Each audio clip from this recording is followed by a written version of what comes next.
मैं doctor Shyam Shankar, associate professor department of political science, Raja Singh college Siwan. आज के व्याख्यान में मैं स्नातक प्रतिष्ठा प्रथम वर्ग प्रथम खंड के छात्रों के लिए एक व्याख्यान प्रस्तुत कर रहा हूँ। यह व्याख्यान राज्य के विकास पर आधारित है। इससे पहले इसके पूर्व के वीडियो में मैंने यूनानी नगर राज्य या यूनानी साम्राज्य के बारे में चर्चा की। इस व्याख्यान में मैं रोमन साम्राज्य के बारे में चर्चा करने जा रहा हूँ।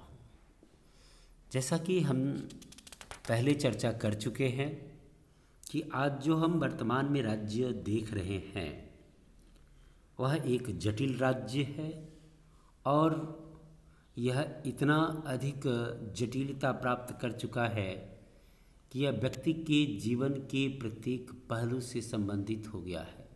दूसरे शब्दों में हम कह सकते हैं कि आज व्यक्ति के जीवन का शायद ही कोई ऐसा पहलू है जो राज्य से संबंधित नहीं है। तो राज्य के कार्यक्षेत्र का काफ़ी विस्तार हो गया है और राज्य एक जटिल संस्था बन गई है।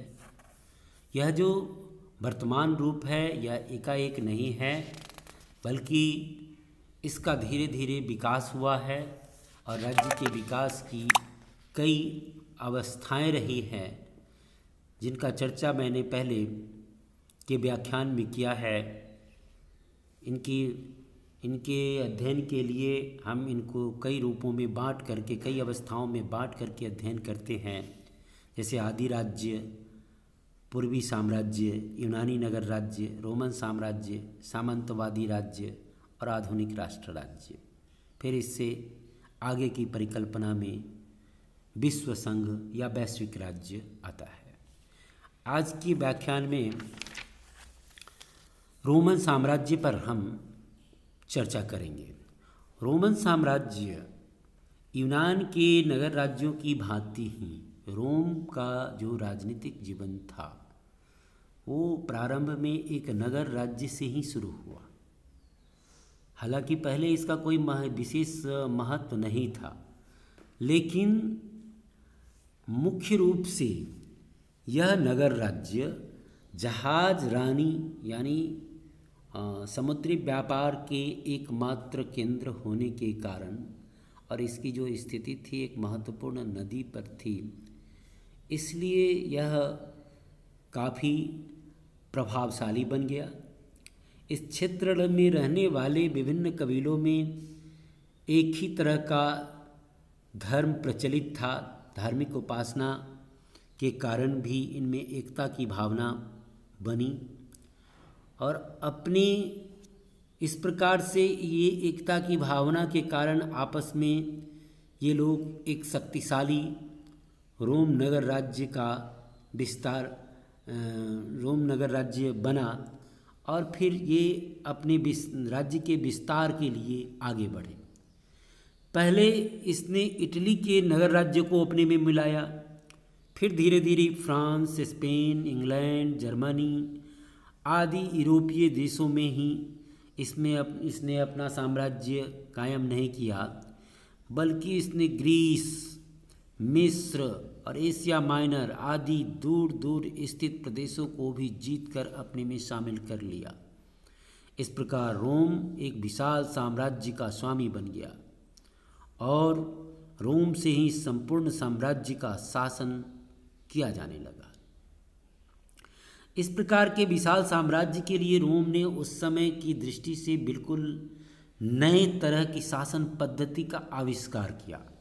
साम्राज्य को एक सूत्र में बांधे रखने के लिए एक प्रभावशाली केंद्रीय शासन और नियंत्रण की व्यवस्था की।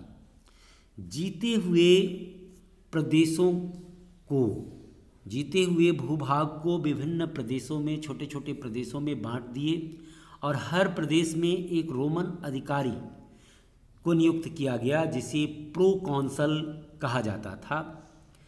राजनीतिक तथा नागरिक अधिकारों के संबंध में उसे पूर्ण अधिकार प्रदान किए गए। स्वयं रोम में गणतंत्र का स्थान धीरे धीरे तानाशाही शासन ने ले लिया और ये साम्राज्य जो है वो सर्वशक्तिमान बन गया। जन परिषद सीनेट में इसमें वो एक जन परिषद के रूप में प्रमुख स्थान प्राप्त था, इस पर भी साम्राज्य का नियंत्रण हो गया। सम्राट ही सीनेट की मर्यादा और महत्ता को निर्धारित करने लगा। अंत में स्थिति यहाँ तक पहुँच गई कि सम्राट के निर्णय को ही, सम्राट के आदेश को ही कानून माना जाने लगा। दूसरी सदी के अंत तक विभिन्न प्रदेशों के निवासियों को भी रोम की नागरिकता दी जाने लगी।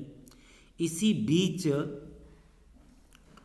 एक पुराने सिद्धांत कि शासक को प्रजा से ही अधिकार मिलते हैं, यानी प्रजा जो महत्वपूर्ण थी, अब इसकी जगह दैवी उत्पत्ति के सिद्धांत ने ले लिया और ये कहा जाने लगा कि सम्राट की सत्ता ईश्वर द्वारा प्रदान की गई है। ईसाई धर्म को राज्य धर्म स्वीकार कर लिया गया और इसके कारण सम्राट को पृथ्वी पर ईश्वर का प्रतिनिधि बताया जाने लगा। इस तरह से प्राचीन लोकतंत्रीय नगर राज्य एक तंत्रीय विश्व साम्राज्य बन गया और ऐसे साम्राज्य में स्वतंत्रता, लोकतंत्र और स्थानीय स्वाधीनता खत्म हो गया। इसकी जगह पर एकता, व्यवस्था, विश्व विधि और विश्व बंधुत्व जैसे रोमन आदर्शों की प्रतिष्ठा बढ़ी। संसार की सबसे पहले सुव्यवस्थित और सुशासित राज्य देने का अस्थायी गौरव रोम को प्राप्त है।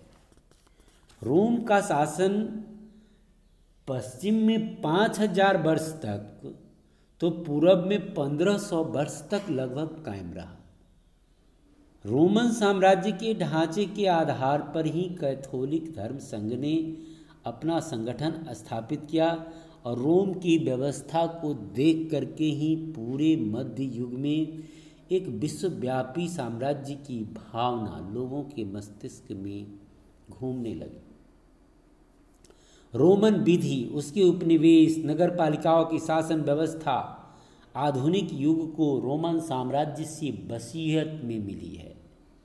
यानी ये सब व्यवस्था हमको रोमन साम्राज्य से अतीत में प्राप्त होती है। संप्रभुता और नागरिकता के आदर्श, विभिन्न जातियों में राजनीतिक एकता स्थापित करने की पद्धतियाँ, ये सब रोमन साम्राज्य की महत्वपूर्ण देन है। इन सब गुणों के बावजूद रोमन साम्राज्य में कई कमियां थी। जैसे सबसे पहले तो रोमन साम्राज्य की शक्ति जो थी वह अव्यवस्थित थी। रोम की सेना शक्तिशाली होने के साथ साथ अनियंत्रित भी थी, यानी उस पर एक व्यक्ति का कंट्रोल नहीं था। इस दोष के परिणाम स्वरूप रोम की जनतंत्री सभा जो सीनेट थी, उसको पहले मरियम के सामने समर्पित होना पड़ा, यानी सरेंडर करना पड़ा। फिर सुल्ला और अंत में जूलियस सीजर के सामने उसने अपने अधिकारों का समर्पण कर दिया।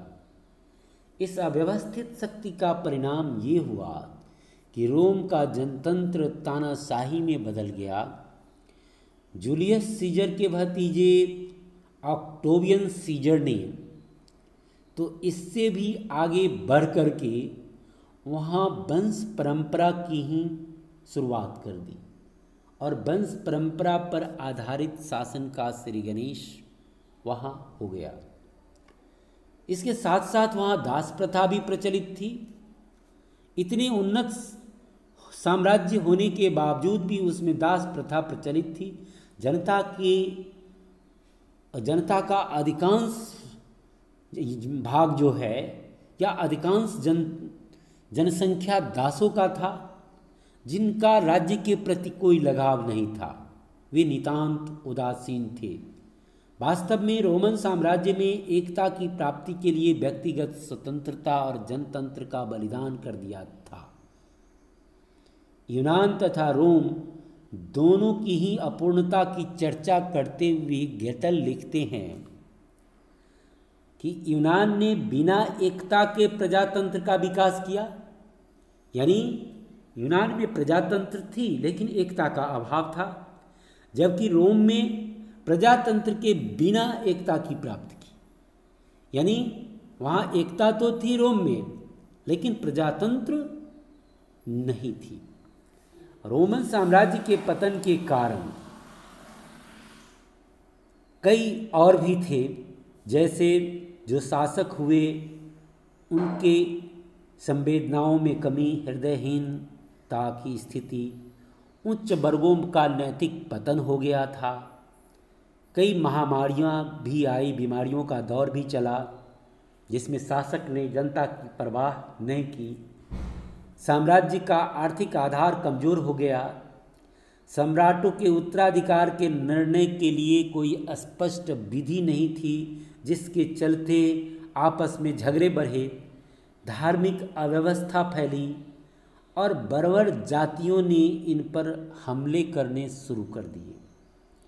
इन सब कारणों से रोम का हालांकि पतन हो गया, फिर भी रोम का नाम, रोम का प्रभाव और यश दुनिया में आज तक प्रचलित है, यह ख़त्म नहीं हुआ है। रोम के साम्राज्य के समकालीन ही भारत का मगध साम्राज्य माना जाता है। मगध का जो जनपद है वह पहले महाजनपद बना। उसने भारत के अन्य छोटे छोटे जनपदों को जीत करके उसे एक विशाल साम्राज्य का रूप दिया। उत्तर भारत के अलावा यह दक्षिण भारत में भी फैल गया और विदेशों के भी कई प्रदेश इसमें शामिल हो गए। कौटिल्य ने अपने अर्थशास्त्र में मगध साम्राज्य की शासन प्रणाली का विस्तृत वर्णन किया है। इस साम्राज्य में कौटिल्य ने बताया है कि इस साम्राज्य में इस नीति के आधार पर आचरण किया जाता था कि स्थानीय कानून का आदर किया जाए और साम्राज्य के कानून इन कानूनों को ध्यान में रखते हुए ही बनाया जाए। इस साम्राज्य के नागरिक रोमन साम्राज्य के नागरिकों से ज़्यादा स्वतंत्र थे और स्वशासन के अधिकारों का उपभोग करते थे। शासन की दृष्टि से भी यह अधिक सुव्यवस्थित था। इस प्रकार मगध के साम्राज्य में केंद्रीयकरण के साथ ही साथ स्थानीय स्वशासन को भी उचित स्थान प्राप्त था। यद्यपि इसके कारण सम्राट के निर्बल होने पर कुछ प्रांत और जनपद इसके स्वतंत्र भी हो जाते थे। इस प्रकार हम देखते हैं कि राज्य के विकास में रोमन साम्राज्य का महत्वपूर्ण स्थान है और राज्य की शासन प्रणाली में इस रोमन साम्राज्य ने और ख़ास करके भारतीय जनपद मगध जनपद ने भी कई महत्वपूर्ण आयाम जोड़े, कई नई पद्धतियों को लागू किया और जिससे राज्य के विकास को और बल मिला। आज के व्याख्यान में इतना ही। धन्यवाद।